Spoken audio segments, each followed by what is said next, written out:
मेरी माँ बहनों सुनो, ये बंधन लोन देखा करें। शुक्रिया। मेरी माँ बहनों सुनो, ये बंधन लोन, ये बैंक वाला किसको लोन देता है? ये सिर्फ औरत को लोन देगा। काहे औरत को लोन दीजिएगा भाई? घर का मर्द हम हैं, घर का हाकिम हम हैं, घर का लीडर हम हैं, घर का प्रधान हम हैं, घर का वक्ता हम हैं, तो लोन आप हमको दीजिएगा कि मेरी बीवी को दीजिएगा? बोले नहीं, उसी को मिलेगा। किसको मिलेगा? बोले फुदकी को मिलेगा। अच्छा, फुदकी को मिलेगा। कमा के लोन हम अदा करेंगे और लोन मेरी बीवी को मिलेगा। कटिहार से ऑफिसर आया, बोला कि अब्दुल्ला का घर कौन है? मैंने कहा मैं अब्दुल्ला हूं, बोलिए। बोला आपसे काम नहीं है, आपका बीवी कहाँ? बोले मेरी बीवी घर में है। बोला बुलाइए। हो बाबा, हमसे काम नहीं, मेरी बीवी से काम। ये कौन चक्कर है भाई? बोला कि लोन देना है उसको, और लोन देना है मेरी बीवी को। 30,000 रुपया 35,000 रुपया लोन मेरी बीवी को देना है। और मुसलमानों सुनो, पूरे हिंदुस्तान के अंदर में इस्लाम को बदनाम करने की साजिशें रची जा रही है। ये औरतों को लोन क्यों दिया जा रहा है, मर्दों को लोन क्यों नहीं दिया जाता? इसकी वजह है वो ऑफिसर आता है, मेरी बीवी के लिए गैर महरम है कि नहीं है वो? अरे बोलो भाई, गैर महरम है कि नहीं? गैर महरम से बात करना जायज़ है? ये हमारे इस्लाम में, मजहब इस्लाम में कोई भी गैर महरम औरत से बात नहीं कर सकता। ना औरत बात कर सकती है, ना मर्द बात कर सकता है। वो ऑफिसर होगा, वो अपने घर का होगा, वो प्रधान मैनेजर होगा, अपने घर का होगा। वो मेरी बीवी से बात करेगा, वो मेरी बहन से बात करेगा, वो मेरी माँ से बात करेगा। उसकी औकात नहीं है, उसके पैसे पे मैं थूकता हूं। जब पैसा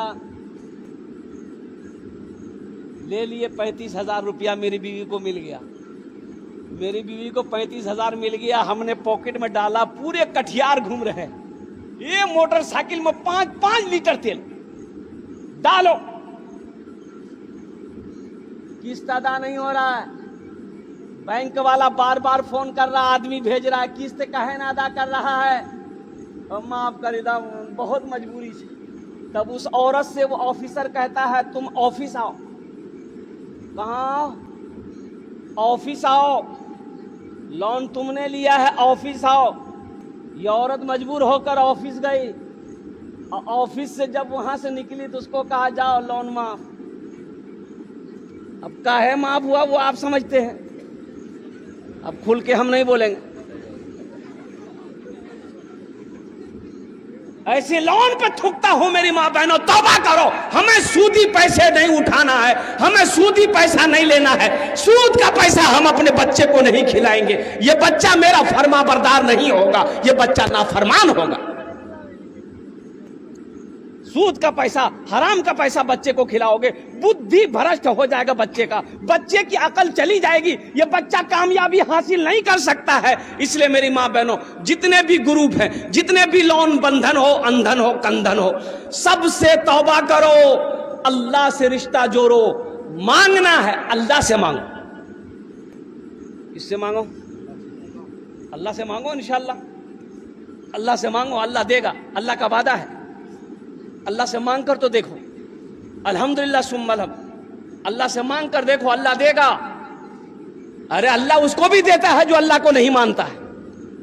जो अल्लाह को नहीं मानता है, जो अल्लाह को गालियां देता है, अल्लाह उसको भी देता है। हम तो मानने वाले हैं, अल्लाह हमको नहीं देगा। मांग कर तो देखो मेरी माँ बहनों, नमाज पढ़ो, अल्लाह से मांगो, देखो अल्लाह कितना देता है। ले नहीं पाओगे। आज हमारे घर में बरकत नहीं है, कारोबार में बरकत नहीं है, दुकान में बरकत नहीं है। आपने कभी सोचा कि इसकी वजह क्या है? तो सुनो, आज घर घर में 100 में से 80% घर में सूदी कारोबार हो रहा है, बंधन लोन। हाँ, अच्छा ग्रुप है कि नहीं, औरतों का ग्रुप? अरे वाह, अच्छा औरतों का ग्रुप लोन जो है, इसमें से हमारी माँ बहनें कोई बनती है मैनेजर। वो लगता है यहाँ का मैनेजर नहीं, दिल्ली का मैनेजर है वो। ये पैसा कैसा है, कभी आपने गौर किया? ये जो लोन आप उठाते हैं, 25,000 30,000 रुपया हफ्ता महीना 15 जो देते आप अदा करते हैं, ये पैसा हकीकत में ये सूद का पैसा है। ये सूद का पैसा है। मुसलमानों एक बात याद रखना, सूद लेने वाला, सूद देने वाला, सूद पे गवाह बनने वाला, सूद दिलवाने वाला, सब के सब जहन्नमी है। इस पैसे में ना बरकत हुई है ना कयामत तक बरकत होगी। अल्लाह को इसका हिसाब देना होगा।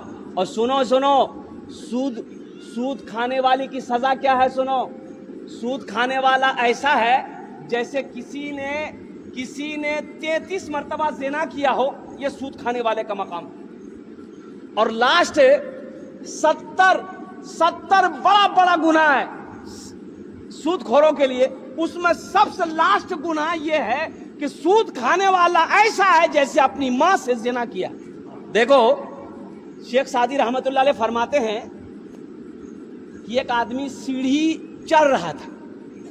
अरे घर में सीढ़ी होती है ना भाई, अरे बोलिए ना भाई, सीढ़ी जानते हैं ना? अपने भाषा में क्या बोलते हैं उसको? सीढ़ी है ना बोलते हैं। पूरे हिंदुस्तान सीढ़ी बोलता है। अब पता नहीं बैरिया के लोग क्या बोलता है। हाँ, सीढ़ी बोलता है। वह आदमी सूदखोर था, आदमी था सूदखोर, सीढ़ी पे चढ़ रहा था, पैर फिसल गया ना, गिरा और गिरते ही मर गया।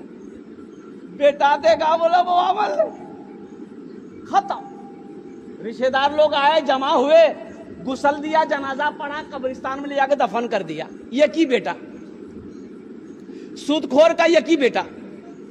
2-4 दिन गुजरा तो इसका बेटा सपना देखा, ख्वाब देखा। ख्वाब क्या देखा? बाप को देखा। तो बाप से पूछा कि अब्बा, आप मर गए, कब्र में फरिश्ता आया होगा, सवालो जवाब किया होगा, कैसा रहा? तो बाप रोते हुआ बोला, बेटा वो सब लफड़ा नहीं हुआ, हम जैसे ही मरे डायरेक्ट जहन्नम में घुसा दिया। बोला, बेटा कब्र में कोई सवाल जवाब नहीं हुआ हमसे, कोई फरिश्ता नहीं आया बेटा, जैसे ही हम मरे ना डायरेक्ट घुसा दिया, जा।